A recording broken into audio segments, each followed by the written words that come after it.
Hola a todos y todas, bienvenidos a su canal Micrófono Abierto.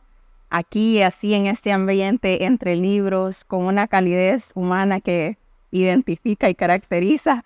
No hay que conocerlo tan a fondo para notarlo, a Alfredo Pérez Alencar, ¿verdad? Quien es nuestro invitado esta noche. Estamos muy agraciados de tenerle aquí en el Istmo Centroamericano, en San Pedro Sula, específicamente en la librería Guacamayas. Bienvenido al canal. Es un gusto conversar con usted. Anteriormente estábamos en una charla, una lectura de poesía suya y mencionaba que el asombro es el nutriente de la poesía. Bajo esta premisa, ¿cómo o qué significa la poesía para Alfredo Pérez? Bueno, para mí la poesía significa una parte sustancial de la vida, de todo ser humano. Todo ser humano tiene sentimientos. Hay veces que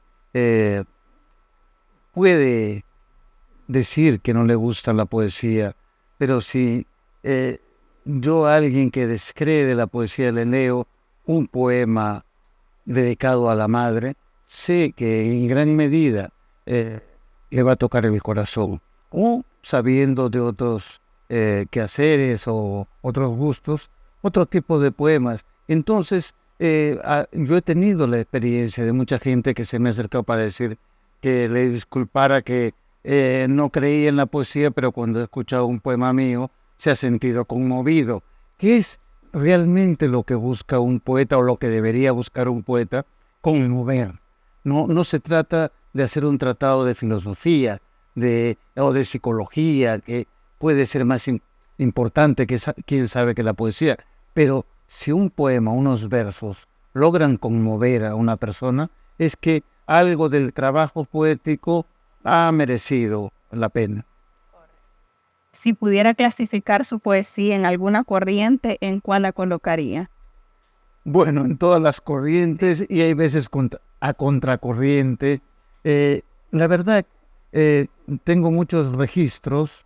Es como el Nilo que tiene sus deltas, Sí. ¿no? Con muchos canales.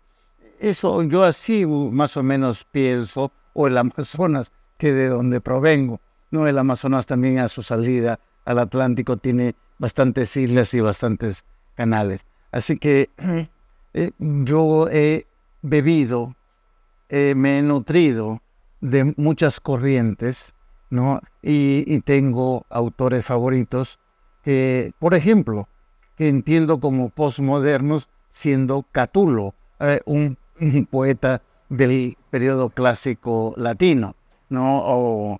O el mismo Matsuo Basho en la poesía oriental del haiku, o Alejandro Romualdo en la gran poesía peruana, etcétera, ¿no? Es decir, me sirven todos y luego yo los encajo en la impronta propia que he tratado de lograr. Aquí creo que está el claro ejemplo a esa respuesta. Bueno, en su amplia bibliografía sabemos que tiene más de 20 ejemplares de poesía publicados y estos han sido traducidos a varios idiomas.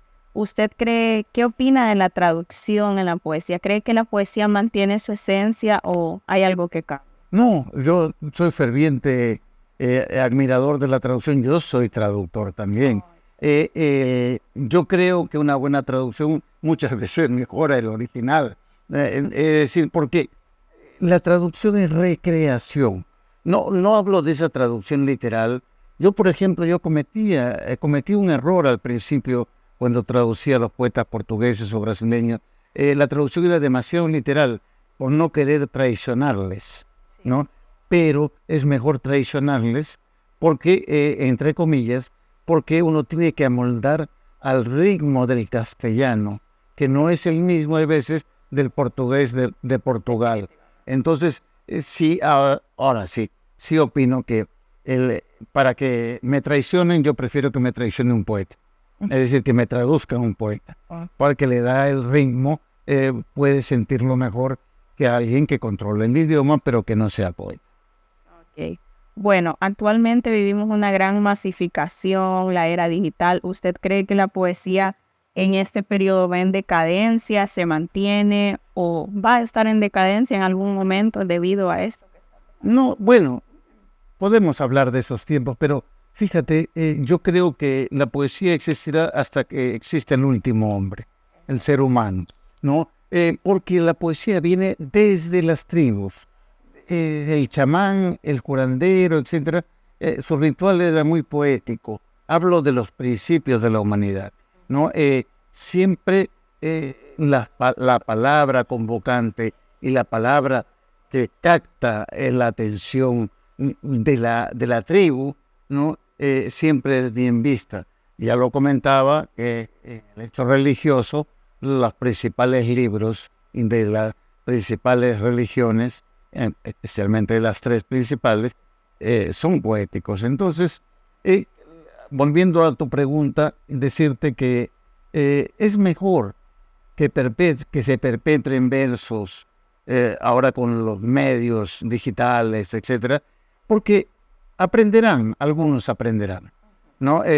Yo no soy de los que critico como esa masificación. Es bueno, es más, alguien critica a alguna poeta española que vende mucho, y yo le digo, ¿pero por qué critica?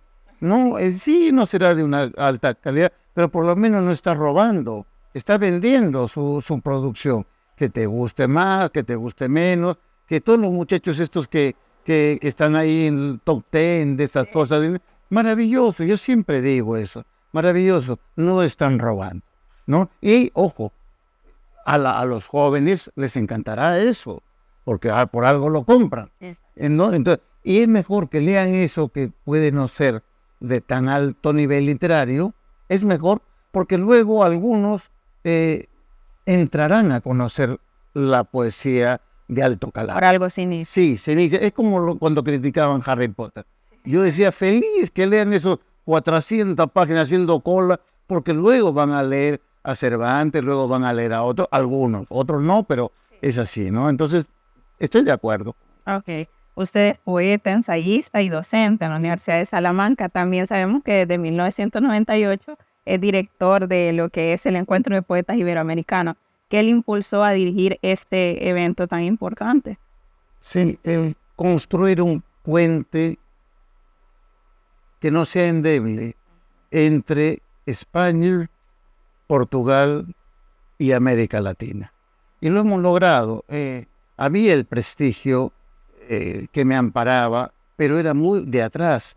Las relaciones entre Salamanca con Iberoamérica han sido potentes desde el primer inicio de la colonización, si se quiere, ¿no? ¿Por qué? Porque, por ejemplo, las dos primeras universidades de América, la de Lima y la de México, se crearon con los estatutos de la Universidad de Salamanca, ¿no? Siguiendo los estatutos. Entonces, siempre había una tradición, porque Salamanca también se le conoció como ciudad literaria, la Universidad Literaria de Salamanca. Entonces, por lo tanto, pero en las últimas décadas no había un encuentro que sea permanente, y lo hemos logrado. Fíjense, no es fácil dirigir un encuentro 26 años seguidos. No es muy difícil en cualquier ámbito, sea veterinario o poesía. 26 años es muy difícil.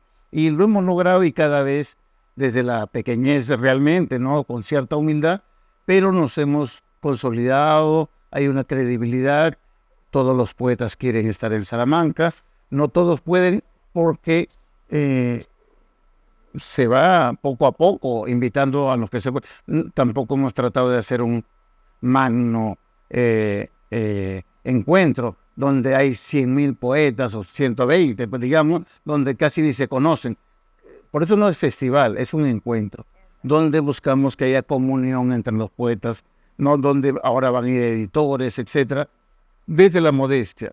Siempre partimos de eso y creo que lo estamos logrando. Ok.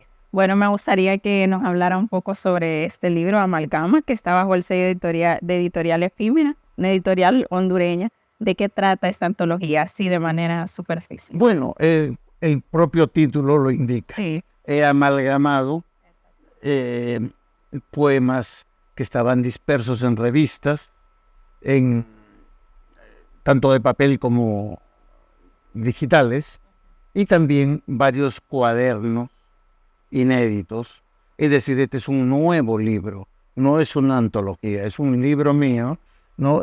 Porque quise dar eso y no una antología, como me habían pedido, que es lo más fácil. Uno va, coge, picotea y ya está. Claro, he querido dar porque por reconocimiento a la labor de Efímera y especialmente del director del Encuentro de los Confines del Festival, Salvador Madrid, que es mi amigo y es un gran poeta, además, que sigue un poco lo que yo he venido haciendo. No es fácil dedicarse a destacar la obra del prójimo poeta.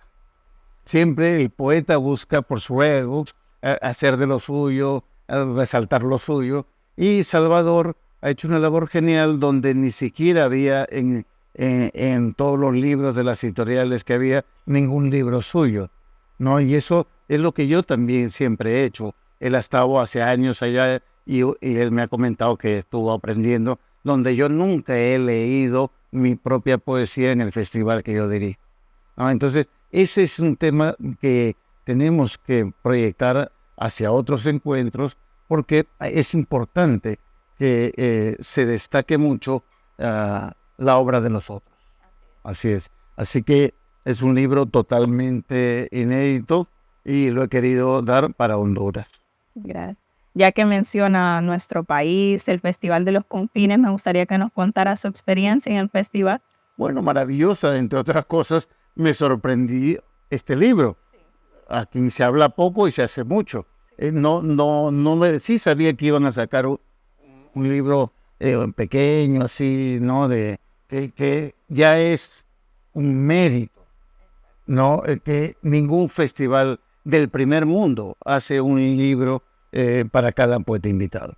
O sea que Honduras tiene que estar orgullosa de ese Festival de los Confines. No lo hago por proselitismo ni por alabanza. Es la realidad. No hay, ni en Alemania, con donde hay poder adquisitivo y tal, no existe un festival que te publique. A lo sumo publican una antología con algunos poemas, sí, algunos, y otros lo publican un año después cuando no tienen ninguna repercusión. Entonces, por lo tanto, estoy muy contento. Fue una gran sorpresa que en Honduras, ¿no?, y me sacaran un libro con tapa dura y este nivel editorial. Sí, y cabe recalcar que también hay una antología con una compilación de unos 2 poemas de cada autor que es invitado. Así es, así es. Sí, sí. Ok. Me gustaría que nos hablara un poco acerca de los poemas cristianos que usted escribe, más que todo místicos. Yo no lo pondría o no lo clasificaría, ¿verdad?, después de haberlo escuchado en el conversatorio que tuvimos anteriormente aquí, de manera de religiosidad, sino más bien de espiritualidad. Así es. Me gustaría que nos hablara desde ese punto. Bueno, esa vertiente de ese delta de mi obra se ancla en lo sagrado. Es más que nada es poesía sagrada, ¿no? Es decir, yo entiendo, ¿no?, que toda poesía es sagrada, por un lado, o es poesía juglar, ¿no?, que son válidas las ambas, ¿no?, que son un poco desde el ámbito de la ironía, la broma, tal, lo juglar. Y lo otro es poesía sagrada, aunque no estemos hablando ni de religiosidad ni de espiritualidad, ¿no? Entonces, lo mío se entra en lo sagrado. Claro que yo evidencio en lo sagrado en el ámbito cristiano, ¿no? Pero me valen todos los ámbitos de lo sagrado. Cada quien que escriba eso, yo me siento atraído por esa poesía, porque cuando sobre todo se hace con un lenguaje que se note que está tallado, que está trabajado, que no es una cosa endeble, que solo porque si está de moda se escribe sobre eso, ¿no? Sobre su libro Portuario de Infinito, ahí podremos encontrar solamente poemas místicos, poemas espirituales, específicamente. Sí, no, básicamente son 7 poemas largos, 3 y 3. El del centro, el cuarto, es más de la humanidad, ¿no? Es más que alcanza todos los ámbitos del ser humano, ¿no? En los otros 3 y 3 son del ámbito más, no cristiano, pero sí espiritual, ¿no? Bastante. Es uno de mis 4 libros que en este caso se publicó por vez primera traducido al francés por una notable traductora que al final hizo un epílogo, un ensayo sobre el mismo, realmente muy satisfactorio para mí. No porque diga cosas buenas, sino porque entró en el meollo de lo que yo había escrito. Su libro Sol de los Ciegos, El Sol de los Ciegos, lo podríamos considerar como su libro más íntimo dentro de su colección. No es el más íntimo, pero sí es una apuesta que hice, además es recientemente, relativamente reciente, del 2021, además publicado por una editorial muy importante como es Vaso Roto, ¿no? Tiene un catálogo realmente impresionante. Y la verdad fue una apuesta mía, es decir, de hacer poemas muy pequeños, de 10, 12, 13 versos, ¿no? Que es muy difícil. El lenguaje es sencillo y encima cómo logras con tan pocos versos y ni siquiera tan extensos hacia un costado, lograr una chispa poética. Es muy complicado. Un poema río, un poema grande, cabe todo y encuentras eso. Pero en pequeñito y con lenguaje sencillo, que lo entienda todo, desde una trabajadora de la limpieza hasta un catedrático, fue una apuesta, pero creo que lo he logrado. Y tiene, ahí hay, lo que sí hay en ese libro, están todas las vertientes mías en cuanto a temática. Hay de todo, hay poesía amorosa, hay poesía... Sí, ahí está el magma de todo, y son 100 poemas. Me pidieron unas 120 páginas, ¿no? Y yo mandé 100 de 230 poemas, ¿no? No quise abusar de la editora, ¿no? Y envié 100 poemas. Los otros se publicarán alguna vez cuando sea ya el libro, El Sol de los Ciegos, cuando sea el definitivo, si se quiere, ¿no? Entonces hay como 120 que están inéditos y que alguna vez... Sí, con todo el respeto, usted nos compartía algo que le sucedió hace 2 años. En este libro, El Sol de los Ciegos, encontramos poemas específicamente dedicados a... Claro, es más, todo el libro está dedicado a mi esposa. La dedicatoria inicial está dedicada a mi esposa porque fíjese usted, la editora, que es una gran poeta, que es Janet Clarion, me venía pidiendo hace 2 años antes que quería publicarme cuando a ella la corretean para que se... Sí. Y yo no es que no quería, un orgullo más bien. Lo que pasa que yo soy un poco tardío en estas cosas y yo la verdad que antes tampoco busqué editorial ni nada de eso, porque mi forma de difundir la poesía ha sido otra. Es decir, yo o publicaba PDF de descarga gratis o tal, ¿no? ¿Por qué? Porque no es porque nada, sino porque yo quería que mi poesía se conociera. Por eso es que está publicada, está traducida a unos 50 idiomas. Sí. Entonces, por el acceso, alguien de Australia quiere leer unos poemas, pues se descarga de algunos libros gratis. Así es, que sea... porque... Cuidado, hay mucha pretensión, algunas editoriales importantes, etcétera. Y yo le pregunto a algún poeta, ¿y cuántos has vendido? ¿No? Porque bueno, dije, bueno, no, eso no sé, seguro que ha vendido poco. Ya, no importa. Es decir, yo prefiero que mi poesía llegue a muchos. Siempre he preferido así.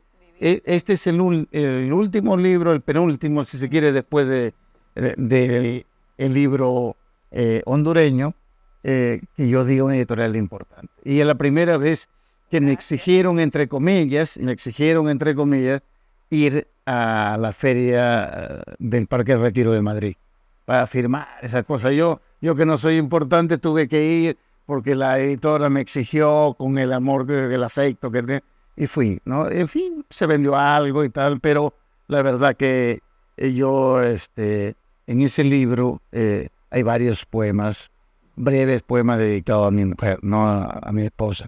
Entonces, que era mi compañera, como lo he dicho, ¿no? y yo más que nada la consideraba compañera en todo, y por lo tanto siempre ha estado conmigo, y también lo envié un día antes de su muerte. ¿Por qué? Porque ella me decía, ¿has mandado a Janet el libro? Y yo le decía, no, él manda. Y ya estando en el hospital un día antes de su muerte, lo mandé para que en vida hubiera cumplido lo que ella quería. Ella quería que yo mandara ese libro. Así que lo cumplí. Sí, muchas gracias por compartirnos eso, ¿verdad? Es íntimo, sí. Es muy íntimo, muchas gracias. Bueno, otra de mis interrogantes era qué opinaba sobre Honduras, el ámbito literario, pero creo que cualquier hondureño, cualquier persona que haya escuchado, bueno, nos dejó con un gran sinsabor. Yo sé que usted es el huésped acá, pero nosotros nos sentimos acogidos por usted, de verdad, una gran calidez humana. Me gustaría saber cuándo o si piensa volver pronto a Honduras. Seguro que volveré, ¿no? Es decir, el culpable he sido yo. Me han invitado varias veces, pero no podía porque yo soy profesor de Derecho del Trabajo. Sí. Y cuando me invitaban coincidía con estas fechas, ¿no? Y entonces yo tenía que ir 15 días de vacaciones a Perú, que es mi patria, 15 días a la tierra de mi mujer, que es Bolivia. Entonces, por lo tanto, no podía estar aquí. No es que no quería, no podía. En cambio, ahora tengo más tiempo, tengo el segundo cuatrimestre más libre y por eso es que estoy viajando bastante. Pero Salvador Madrid y otros me han invitado varias veces a Honduras. Y ahora sí he leído de buenos poetas que hay de esa generación, ¿no? Néstor Ulloa, está José Antonio Funes, Sí. etcétera. No quiero dar más nombres porque hay alguno que está por aquí también y es un poeta amoroso que donde va en Candila, que es Héctor Flores, ¿no? Pero hay más, etcétera, sí.